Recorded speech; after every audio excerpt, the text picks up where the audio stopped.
Now let's go ahead and let's make some mountains here. So what we're going to do is we're going to delete this cube. And we're going to go and push create, and we're going to create a plane. Now this plane here is pretty good, but I'm going to scale it up a little bit more. So maybe scale it, fairly big at this point in time. It doesn't really matter what it is because we're going to be scaling this in Unity, but for now, this works well. Now let's tab into edit mode, and this grid is kind of misleading because it feels like there is items in there for you. So we're going to subdivide it. So I push W, subdivide, subdivide, subdivide, and I think one more. That's probably pretty good. Again, we want this to be low poly. If you subdivide one more time, that's a bit too much. It's not horrible. If you're looking for maybe a bigger model, that works out as well too. But I'm just going to undo that here. So something like this works. And if I just tab back into object mode, I'm just going to bring this above the grid so that, if we tab back into edit mode, we can now see the actual vertices in here. Okay, so let's go ahead and let's kind of make our mountains around this area up at the top here. So mountains around this area, and then kind of the hills and trees over here. So in order to do that, we need to select some points of the mountain. So I'm just pushing shift and right click, and right clicking, looking pretty good, not too complicated. And yeah, maybe not that one. Maybe this one. Yeah, that one's looking pretty good. Now I'm going to push O and then G. Okay. And what's going to happen is you can see that if I use my mouse wheel and kind of move this up, you can see that more of these kind of move up. So this is a great thing for terrain. So even if you want hills, I'm just using my mouse roller here. Okay, I like to use a mouse personally.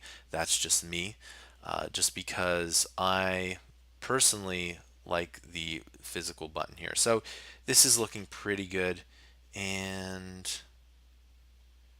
yeah, there we go. And if you click it, either you get some slightly different results. So, and let's do that again. So G, and there we go. So now we have some wonderful mountains. Looks pretty good. I'm actually quite happy with this. We can go and tweak this. So pushing shift, maybe bring these down a bit, and maybe bring this up. And you don't want these to be all the exact same height. So let's kind of add that in here. Now you can either select these all, or you can do what we did and push O and then G, G here, and then kind of move that down so you can see that these mountains are different, and then move that one up maybe a lot more. Now that's too much, so you're just gonna move it up maybe a little bit more like that. Move it up, just pushing G.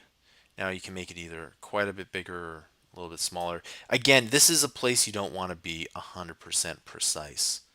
Okay, just to let you know that lots of times there are places where you're not going to be 100% precise. Now I'm just going to make these a little bit more pointy. So without pushing O, just kind of make them more pointy, because then we get this awesome looking item here. Now what we're going to do is maybe select a few of these here, because we want somewhat of a rolling hillside.